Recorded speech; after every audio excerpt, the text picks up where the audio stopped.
Hey everybody, welcome to Wrestling Doesn't Make Sense. That's this show. It's the one you're listening to. Excellent choice, I must say. You have a great taste in podcasts. So, hi. This is a show where me and John talk about professional wrestling and whether or not it makes sense. And we're going to do that today. Surprise, surprise. Why would we change that? That'd be ridiculous to change it right now.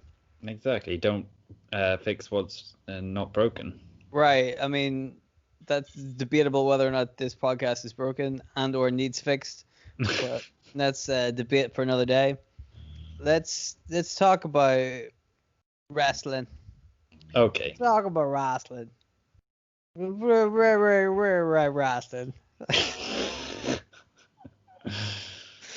Once again, another stellar introduction on my part. Really briefly, let's talk about Takeover. I wanted to do a whole episode about Takeover, but my computer died, so we're gonna briefly talk about it now. Everybody who's listening to the show who has access to the WWE Network, please go and watch the main event of that show, which was Kyle O'Reilly versus Finn Balor. That was a very, very good wrestling match. It told a story, and it was actually about two guys who really wanted to fight each other. Like, that's what it was. And that's that's what it looked like. It really looked like these two guys were like really wanted to beat the fuck out of each other. Mm-hmm. And it's so funny that we've had such silly, like bullshit, cartoony ass, dumb shit for so long. And then here's just an old school wrestling match that fucking ripped. It kicked ass. Mm-hmm. Yeah, that's all I wanted to say. I'm very, very happy to leave it there.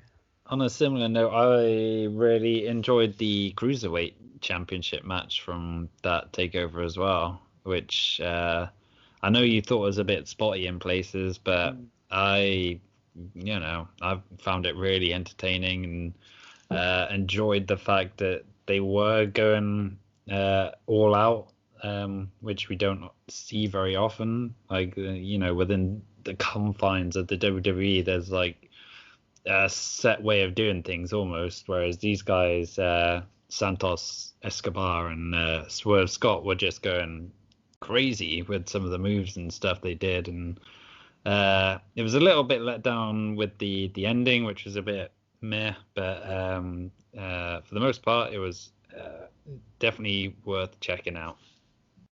Okay, I mean, when I first saw it, I thought it was like I didn't really like the first match, the opening match, because like by the end of it, like that match should have ended like 3 different times. Yeah. Do you know what I mean? Like you're like that should be the finish, and then they kept going for like 5 minutes. You're like, well, why do that bit, right? Like why chain all this shit together? And I felt like that with the cruiserweight match as well, but that I felt like it was worse. I was like, I feel like me saying this is the finish happened like 5 or 6 times with that one. And I just was, I wasn't sold on it. But I'm open to watching it again because I've heard a lot of people have said that was a really good match. And maybe I'm just being a little bitch. Yeah, I don't want to be a little bitch, Well, you said it, not me. Right, so I'm gonna have to watch it again and then have to double down and go, yep, it turns out I am indeed a little bitch. So that's just the way it is. I'm the one that has to live with it, I like the women's match as well. Yeah, that was really good. Not really, as good as the first match, I think, from TakeOver last year, because that one was fantastic. But this was still pretty good, even with like the interference by Johnny Gargano and stuff as well, and the ref bumps and everything. It was a bit over the top, but it all worked in the end. Yeah, like the end of that one was silly, right? But I didn't think that, like, if they did that bit and then went on for another 5 or 10 minutes, then you'd be like, well, that was stupid, But at least you could tell, like, that's closing time now. I get it, So I was happy to overlook the silliness with that one. Yeah, it was okay. the show. I thought the main event was the fucking star of the show. So like the rest of it can't really hold a candle to it, really. And it's crazy, like when you see the fucking injury reports from those two guys. Unsurprising. Yeah. Like that's how they have a ton of injuries because they really did go in there and try to beat the fuck out of each other. And it's weird to want that. Do you know what I mean? It's not that I'm wishing like specific harm on anybody, but I'm like, but once they come out of a match like that, they're not injured because they were doing too many flips or whatever. They didn't jump backwards off a scissor lift onto a concrete floor like a fucking idiot. Like some people do that. I hear, yeah. Yeah, some people do that. They hurt themselves because they were trying to hurt each other, which is what you want in a wrestling match. Well, I mean, ideally you want them to not hurt each other at all, but yeah, I know what you mean. Yes, yeah, you know what I mean. I'm like, it still has to look like a fight. Somebody still has to get. But fucking Finn Balor like breaking his jaw in two places or whatever. I wonder because he started bleeding from his mouth like at the end of the match. But where did that come from? Yeah. That did not look good at all. But God, fair play to both of them. Yeah, Kyle O'Reilly as well. I think he took like a really bad kidney shot at one point, which really seemed to mess him up. And then I think he was bleeding from the mouth as well, wasn't he? Yeah, he was. But that's the thing, like that kidney shot, they worked into the match. Like you wouldn't know. Yeah. Just two pros right there. You know what I mean? That's exactly what I needed to see. And that's coming off like a couple of weeks ago. Roman Reigns and Uso put on a totally different story, but still a really good match because the story they told was done really well. I'm like super surprised, right? I'm like, where's all this good shit coming from? I'm like, don't stop it. For the love of God, keep it coming. But like, for us to get to September and October before they start drip feeding us the good shit, I'm like, where was this fucking thing from Money in the Bank? You know what I mean? Yeah. Did all this bullshit about throwing people off the side of a building and fucking drowning people in swamps and shit. Oh God, we put up with all that shit this year. Can you believe that? Oh man, thankfully I forgot half of it, so Christ. that's something. Remember that time there was a fight in the football stadium? No, I don't want to. You're a good man. I wish I could forget it. Good God, I wish I could forget it. I'm gonna take that to my grave. Like my fucking grandkids are gonna be at my deathbed, and I'm gonna be wheezing at them, and they're like, "Oh, Grandpa's got his his last words," and I like reach over to my grandkid, I'm like pulling him in real close, I'm like, "That stadium stampede match really sucked ass," and then I'm gonna die, and he's like, "What does that mean?" Then they put that on my tombstone. I don't know what that means. Anyway, so yeah, good show on their part. I haven't even watched all the rest. I refuse to. So I don't know what they're doing. Yeah, sure they're doing something great. Let's ignore them then, I guess. They did have the Chris Jericho 30th anniversary of his. But I'm not gonna depress myself talking about that show anymore. So okay. Let's move on. Well, I mean, you can talk about it if you want. No, I haven't actually even watched it yet because for whatever reason it wasn't on ITV Player. So fuck that then. I guess I won't watch it. But you're watching it. You're not watching it just because you couldn't. I'm not watching it out of like, what's the word? Protest. Sorry. I'm a very brain damaged individual. Please just you gotta learn to live with it. You know what I mean? Yeah. But anyway, fuck all the rest. What else happened? Speaking of fuck somebody, fuck Joey Ryan. Hey yo, let's tell Joey Ryan to go and fuck off and never come back. You were about to say, let's fuck Joey Ryan. And then you were like, no, that's exactly the problem. That's how we got into this mess to begin with. Yep. No, don't physically fuck Joey Ryan. But good God, man. What You a know what I dick. mean? Fuck me. Like, read the room, dude. Mm-hmm. Not a good way to claim your innocence is to sue the people who you fucking harassed for years. Yeah. That does not look good on you. And did you see how much money he wanted? It's like he's asking 5 million in non-economic damages from his accusers and claiming that they've basically cost him millions of dollars that he's apparently making each month, which is absolute bollocks. It totally is. Like, if you fucking looked at the numbers, you're like, what is all any of this fucking what? Yeah, I and don't. apparently he's just filed a lawsuit against Impact Wrestling as well for like wrongful termination or like breach of contract or something. But he's looking for another 10 million in damages from them as well. Right, but like, let's be honest, they weren't paying him 10 million. No, exactly. He's just a fucking greedy cunt who's basically, he's been caught out and he knows he's never going to work in wrestling again. So he's lashing out and trying to get what he can because he knows his livelihood is gone. But Right. what a dick. It's unbelievable. It really is. Like, totally, it's true that his livelihood is all gone. He can't nobody in the right mind is going to book Joey Ryan at a wrestling show ever again. No, nor should they.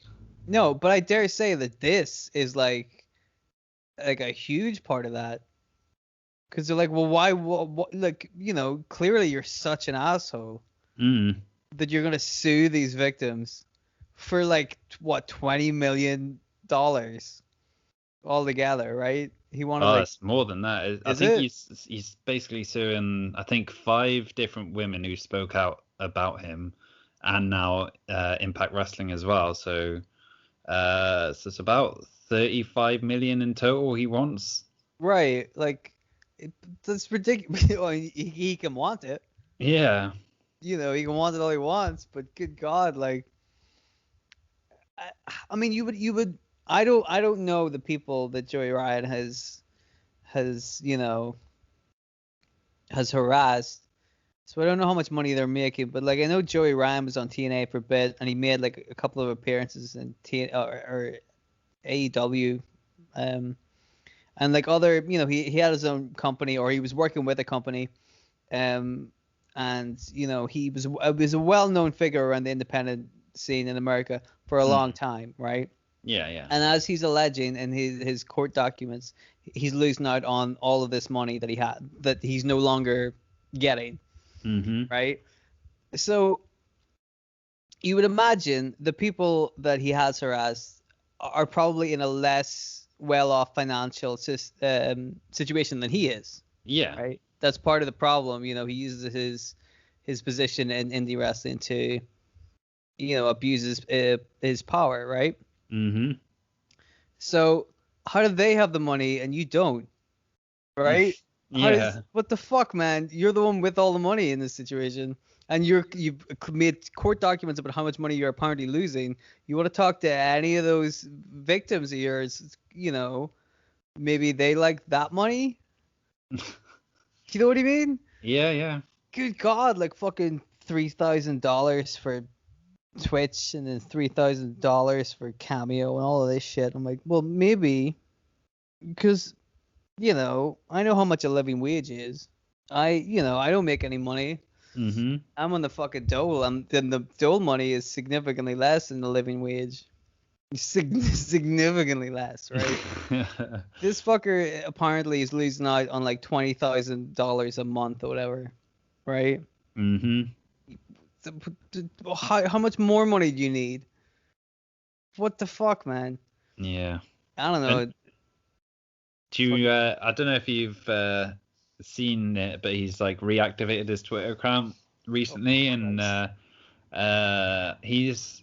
I mean, like, don't go and follow him or anything. I'd stress that, but like, was hardly like, what, Joey Ryan's back on Twitter? I gotta go see this. But he is like doing lots of Bible quotes and shit like that, like trying to act as if he's found God and stuff. It's like, well, if you found God, then you probably wouldn't be suing all these people for millions of dollars like a prize prick. But oh my god, well that's what they always do, right? Yeah, that's what Jesus was famous for. Oh fuck, I made a mistake, but now coincidentally I've also found Jesus, so now I can't be a bad person. So leave me alone. What, this is not fair. I'm just a lovable man of Christ. How could you attack me like this? Oh, gee, boy, that's a story that just keeps going, isn't it? Yeah. I feel like I should have seen that twist coming. Yeah, I mean, he's never been like super original, has he? So. Well, listen, I don't think anybody before or since was forcing men and women to grab his crotch in the wrestling ring. So I think in that way, in conning people into thinking sexual harassment is part of the wrestling match, yes, he is incredibly inventive. You know? But boy, that's one of those things that you kind of look back on now and you're like, how did people fall for that one? Exactly, it's a huge red flag. Well, like he just made people touch his dick, and then also was a heavy proponent of intergender wrestling, where presumably somebody would have to touch his dick. Yeah. And everybody was like, "Oh, it's just Joey Ryan. It's part of his gimmick." You understand? It's a very good gimmick. It's got a lot of nuance. You don't understand. I'm like, yeah, that's the problem, isn't it? That we don't understand that this fucking clown making people touch his dick. Like, it was such a stupid move. Oh God, I know this is part of the fun. I'm like, I don't think anybody's having fun anymore. Joey Ryan, man, what a piece of work. Yeah. Hey, you want to talk about another piece of work that I just remembered about? Go on then. Do you remember Alberto Del Rio? Yes. How's he doing? Apparently his trial date has just been set for January next year, so not too well. Nope. Boy, Heidi. But yeah, he's another piece of shit as well who can die. In prison. Yeah, where he belongs. Good God, man. What happened? I mean, he always seemed like a bit of a creep anyway. Like, the whole relationship with Paige was really dodgy, given that he was like 20 years older than her. And they were always getting into like public fights and stuff. And he just seemed like a really controlling. I don't know if abusive is the right word for that relationship or not, but he definitely did seem like a piece of work. Yeah, there was, I don't know, man. Like when he started in like the WWE, I'm like, hey, that guy's a good worker, you know. I liked him, but then like once they fired him the first time, everything went off the rails after that, right? Yeah. Good God, like before that you didn't hear a story about him. And after that, he was fucking around and doing drugs, and he came back, and then he was with Paige, which was that was heartbreaking. Yeah. That stuff with Paige, cause I remember like just reading like fucking article after article about this shit. I'm like, why? Like, why is all this shit happening? Like, it was heartbreaking for Paige because she was so young, and that guy should have known better. You know, like that is just a horrible situation, and I was like super glad that she got away from it. Yeah. Paige is a smart kid. She's a really smart individual. And I'm like, but sometimes when you're in like relationships like that, it's very hard to get away. That's the trick. Like that's part of the problem. And I'm so glad that she was able to kind of just get away safely from that because look at what the fuck he's up to. You know, like it might not have ended as good as it did. And it didn't end particularly well between Paige and Del Rio, you know? Yeah. Like, she got away from him, and now he's going to jail for, like, what, what, technically kidnapping his wife or his Uh, girlfriend, right? Like he kept her like locked up in her house for like fucking, what was it, like 12 hours. He was just like really controlling and wouldn't let her leave. and yeah, and it got a bit darker than that as well. Like Well, some of the yeah, I stuff he mean, was doing to her, but that's not talk too much about that. I'm trying to keep I know that we're talking about, you know, rapists and abusers here, but I'm trying to keep it a little bit light.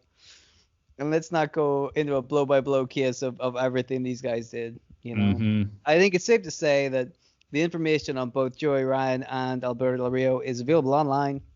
You will be easily be able to access it if you want to know more about these two scumbags. You just take our word for it. They're just horrible people,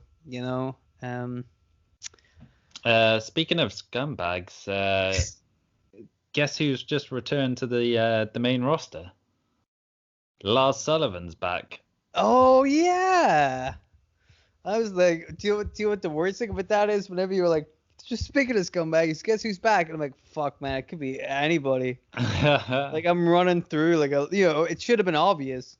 You're like, boy, there's too many scumbags in wrestling these days, Mm, yeah. Alberto Del Rio, he's back. Like, oh, this was not a good idea, guys. He did not time. He'll be busy after January, so we only have him for 2 months. Is that too soon? Oh no. Good grief. Anyway, fucking Lars Sullivan being a weird old fucking creep. Can you believe that shit? Like he comes back and then immediately is busted for being a creep. Yeah. No, it seems on brand for the guy. Yeah, well, he must be. I was gonna say he must be really flexible because he keeps putting his foot in his mouth, and then I'm like, that's like such a shitty joke, right? Oh, It's a proper dad joke. right. I felt like really bad, but I already started saying it, so I'm like, fuck. Now I have to like at least explain myself, otherwise people are gonna think I'm some kind of fucking nut, Yeah, dude, Lars Sullivan, they really. I mean, look, I think that's a bit of a criticism for the WWE, is that they have a lot of people. They have more than enough people on their roster who have been accused, like pretty convincingly, of crimes, Yeah.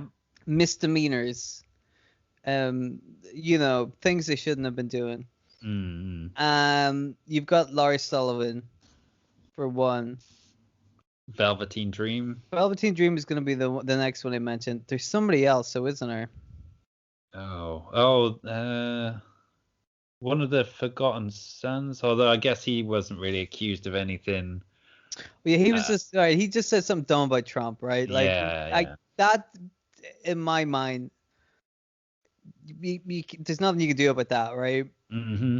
People like that exist in America anyway. Yeah. Like you can't fire somebody for liking Trump.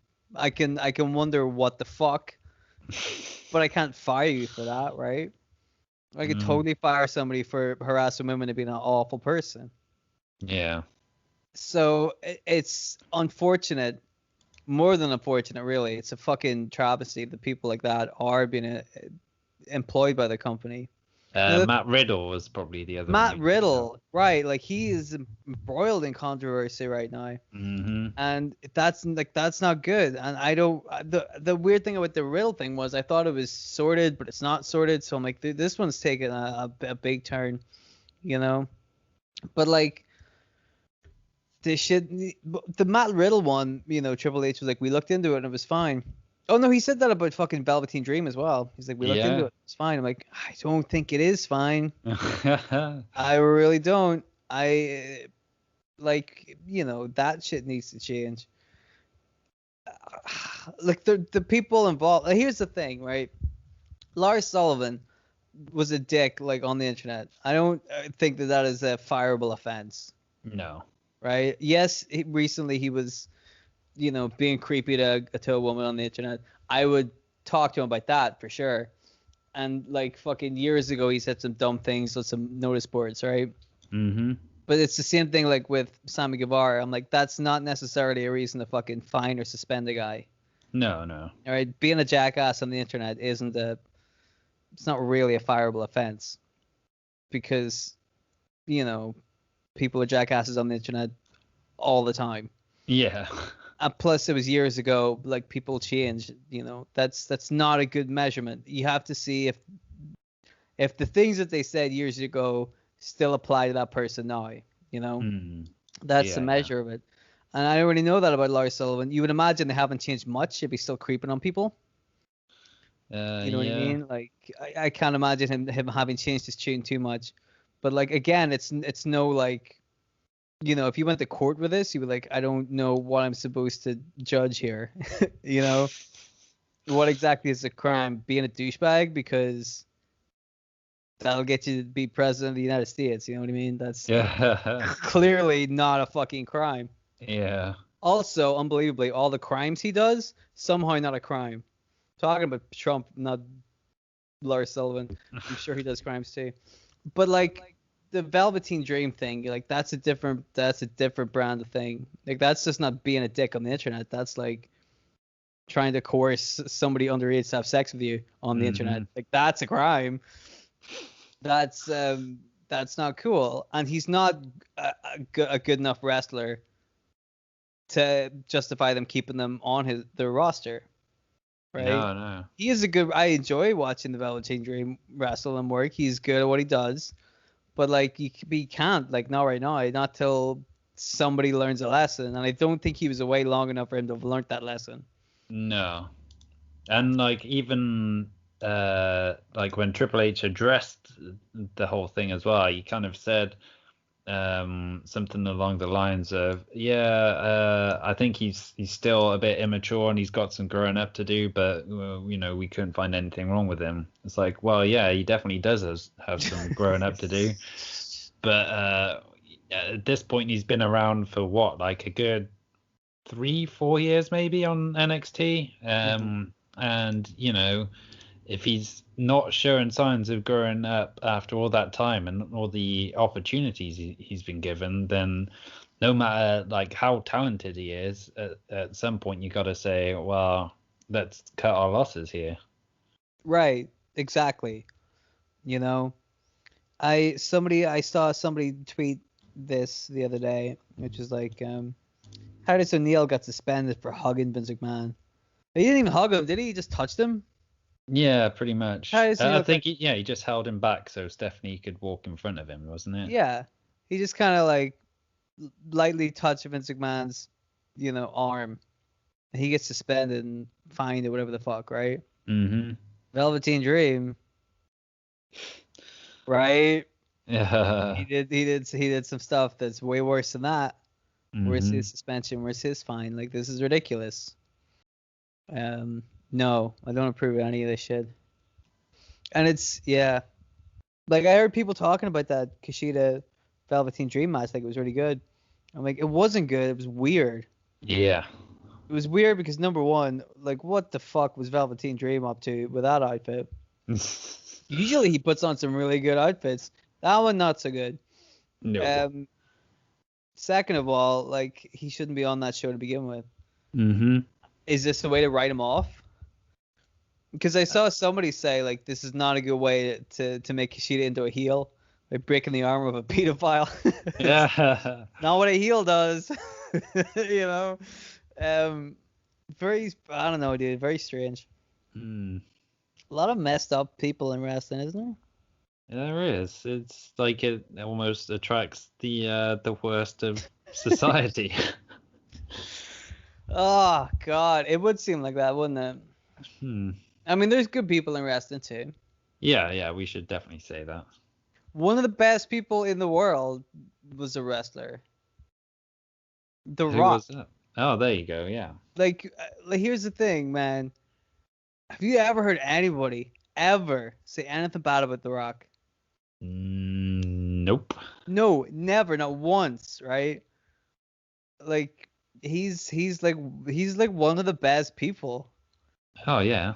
He's just awesome. I mean, he makes a little bit too much money, in my opinion. Mm-hmm. You know me and my fucking anti-capitalistic ways. I do not like people earning like ridiculous amounts of money. Yeah. So hopefully he gives a lot of it away. That would be nice. But other than that, dude, The Rock's he's a saint, you Yeah, know. can't argue with that. But at the same time, like, there's been some real scumbags in wrestling. They aren't all The Rock. I think that's safe to say. I mean, that is that's a certainty, really. When you look at the state of pro wrestling today, you're like, yep, not everybody is The Rock. There's only been one Rock. There isn't going to be another one anytime soon. But yeah, boy, it's a weird old game. It sure is. Should I was gonna say, do you want to talk about the draft?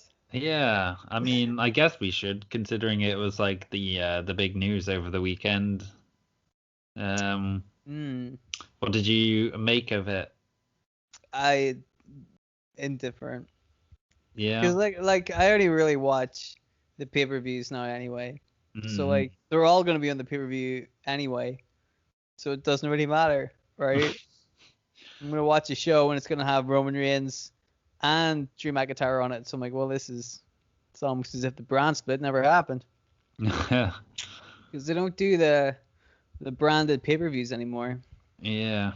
Probably for the best. Definitely. Okay.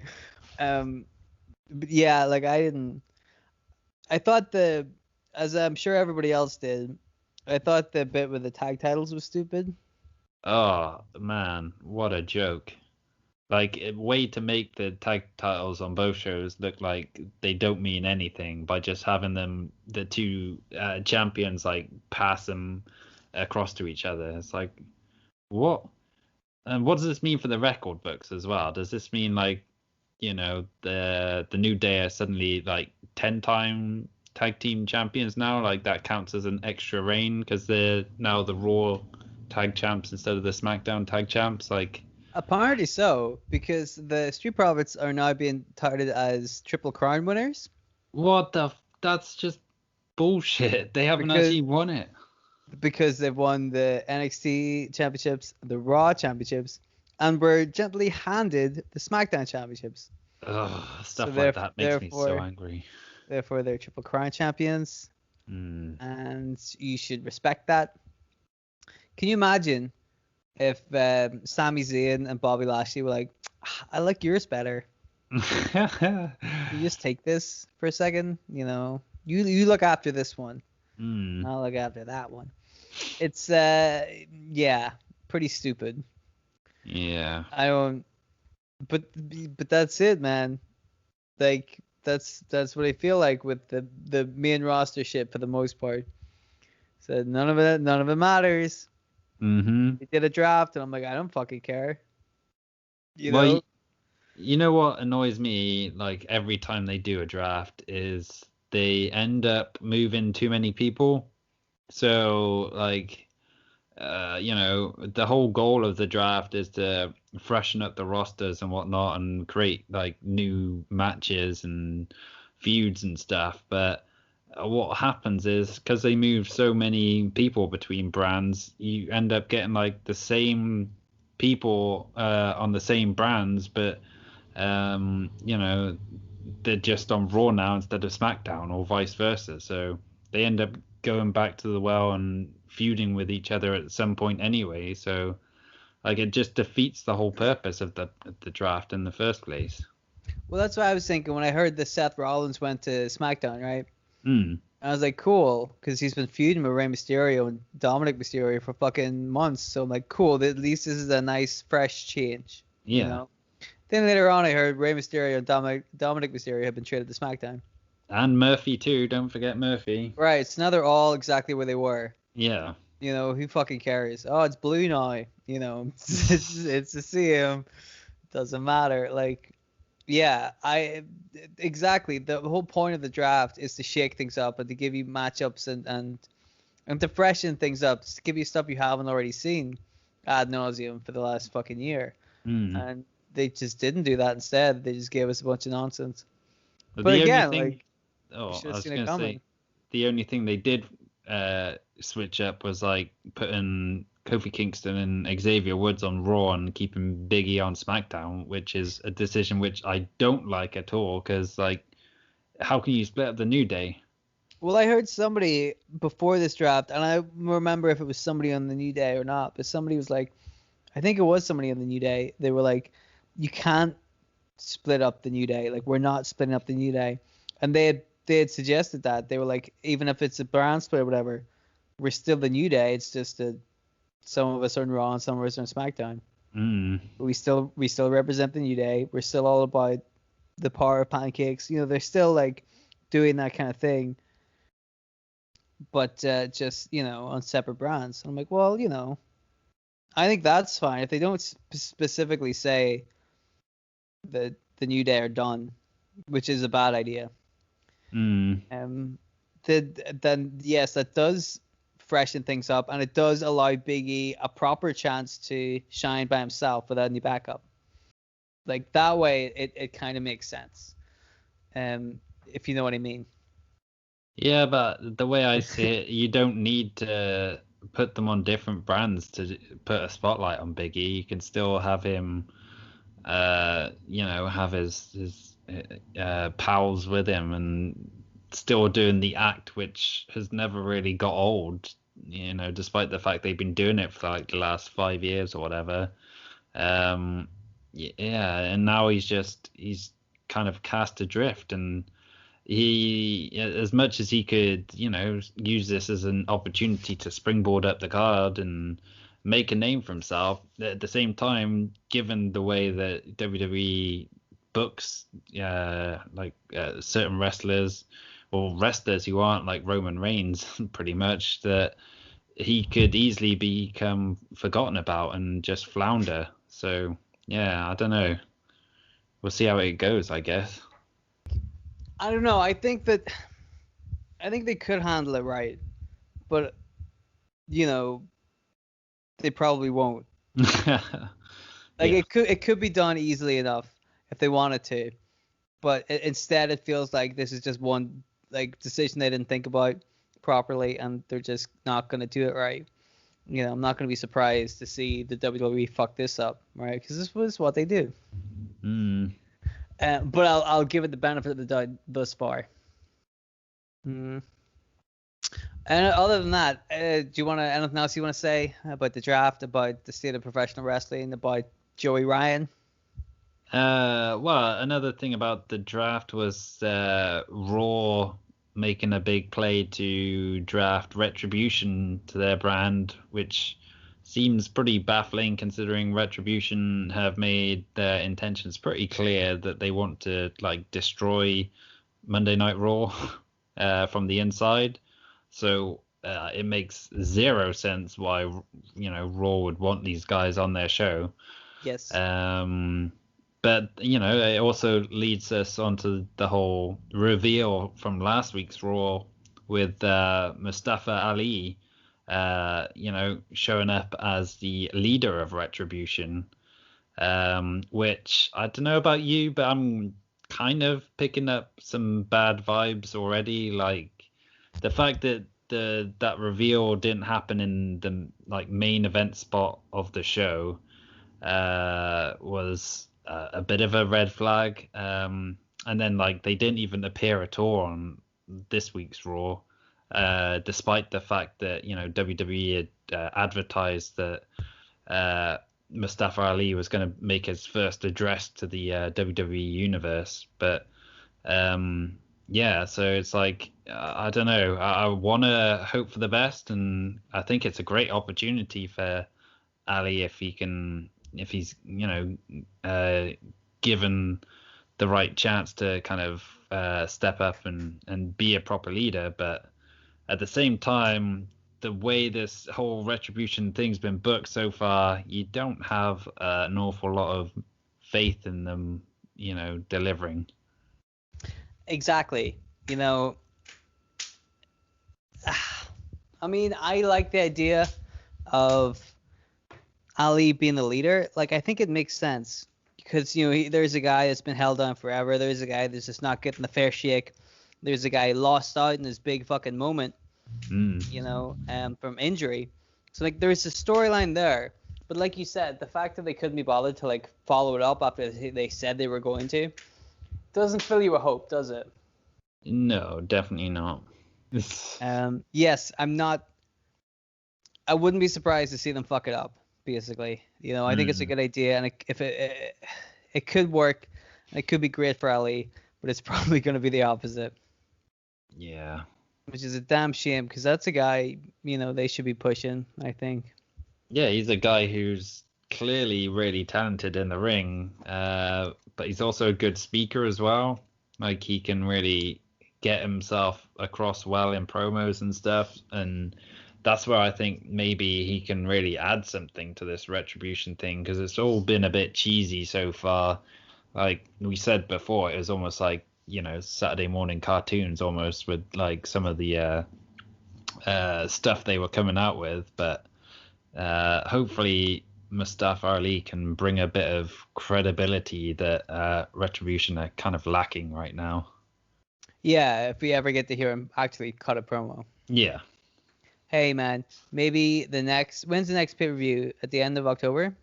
I believe so. I'm not entirely sure of the date. I'll just check. It is, Sunday 25th of October. Is that next week or the week after? That is a week Sunday. Okay. Well, like maybe that'll be the pay-per-view where Retribution finally get on. Maybe. I mean you can see why they're pissed off. They have full-time contracts and they can't even get on a pay-per-view. They can't even get on Raw. It's tough at the top, man. Yeah. Yeah, I think, by the end of October, we'll kind of know more. But like we've said a bunch of times in the past, they have a lot of work to do for this storyline to be any good, and they are not doing that work. So, we'll see. With bated breath. All right, cool. Is there anything else you want to say about the state of wrestling today? Not that I could think of. All right. So we're gonna end things here for this episode. We'll be back next week with another stellar episode. So make sure you click the subscribe button or whatever the fuck people say. I don't fucking know. Just go on YouTube and like the show, and wear a mask. And Joey Ryan is a dick. I think we've covered everything. That sounds like everything to me.